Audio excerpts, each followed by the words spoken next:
मैं देखता था कि ऐसी ऐसी माँ आ रही थी अपने छोटे छोटे बच्चे को, जिसके कपड़े को यदि आप देख लेते तो आपको।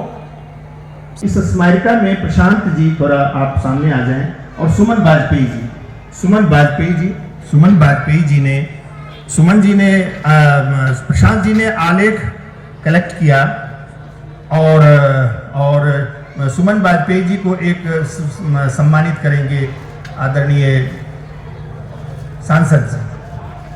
ये लगातार दिल्ली के कांटेक्ट में थे, नीरज कुमार जी वहाँ से कर रहे थे, और ये यहाँ से हम लोगों के पास तो थोड़ा वक्त नहीं हो पाता है, तो सुमन वाजपेयी जी संपादक मंडल में रहे, और आपका बहुत बहुत अभिनंदन।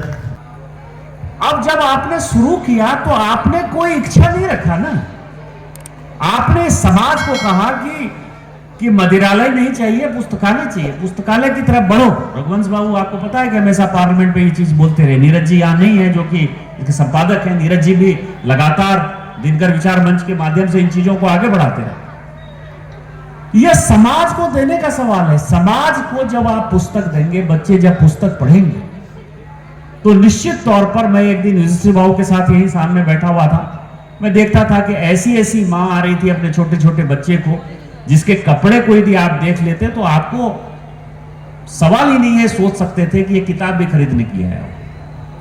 और मैं हमेशा युधिष्ठिर बाबू को, चूंकि उस दिन मैं 1.5 घंटा यहां बैठा था सामने, मैंने कहा ये जितनी महिलाएं जा रही हैं, जिनको कि हमको लगता है कि इनकी बाइंग पावर नहीं होगी, ये अपने बच्चों को किताब खरीदवाने जा रही है, क्योंकि उनके मन में है कि इनका बच्चा जो है IAS बने, IPS बने, नेता बने, डॉक्टर बने, इंजीनियर बने।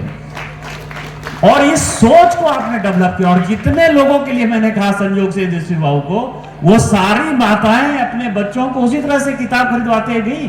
सामने की बात। तो ये जो एक सोच है देवघर के लिए, जो आपने एक सोच डेवलप की, और पूरी पुस्तक मेला कमेटी इसके लिए निश्चित तौर पर धन्यवाद की पात्र है कि आपने देवघर जैसे जगह में ये अलख जगाया है। और मुझे लगता है कि दिन प्रतिदिन जिस तरह से ये पुस्तक मेला बढ़ रहा है, ये अपनी एक अलग ऊंचाई तक जाएगा, नई परंपरा तक जाएगा, नई नई चीजें आई। मैंने उस दिन यूथ पार्लियामेंट भी देखा, जिस तरह से बच्चों का उत्साह देखा। मुझे लगता है कि इस देवघर में बहुत टैलेंट की आवश्यकता है, इसलिए पुस्तक यहाँ पढ़ने वाले लोगों की कमी नहीं है। आगे आने वाले दिनों में ये पुस्तक मेला और भी ऊंचाई प्राप्त करे। इन्हीं शब्दों के साथ जय हिंद, जय भारत।